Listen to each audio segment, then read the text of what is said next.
other workshop that I gave, the balance of the inner and out of the soul. We made a journey from chemical farming to biodynamic farming. Biodynamic farming, the farming of the future, but also we have made a journey from agro-business to the real true word and meaning of agriculture. The land is the place where the new culture of humanity and human beings, together with the soil, will actually need to go forward. Now, it takes too long to really go through what we have done. But one thing I tried to do, because I knew it would be a very tall order, to actually give you enough work or enough information for this workshop. And I held to myself the 4 principles that Rudolf Steiner actually mentioned to the teachers in 1919.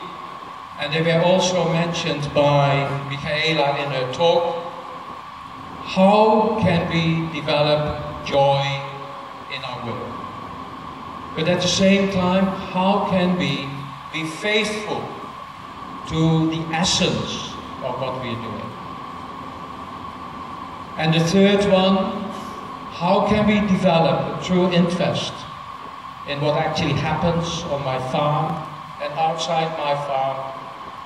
But one of the most important things, that we don't stand still by what Rudolf Steiner gave at the agricultural course, but that we take initiative to actually further our understanding and development.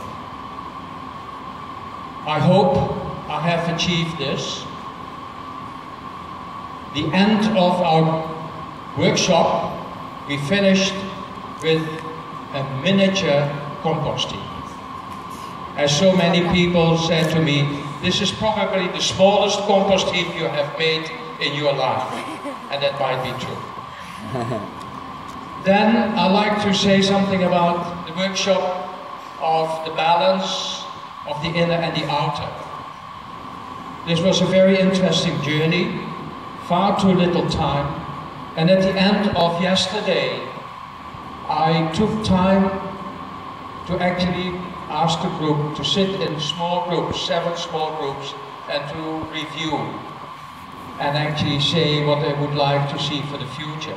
I'm not going to give the result of this, but what actually came out deeply moved me. Because in one of the group were 2 young people. They would have been about 17 and 18.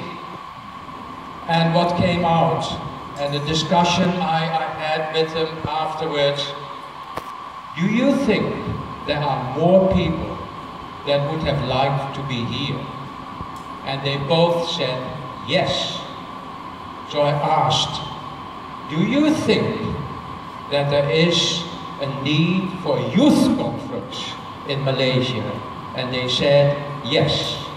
And that's what I hope will happen in the next year or so, that we have a youth conference for the young people.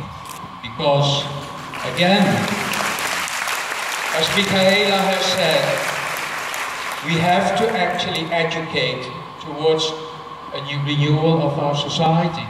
Why not start with the young people?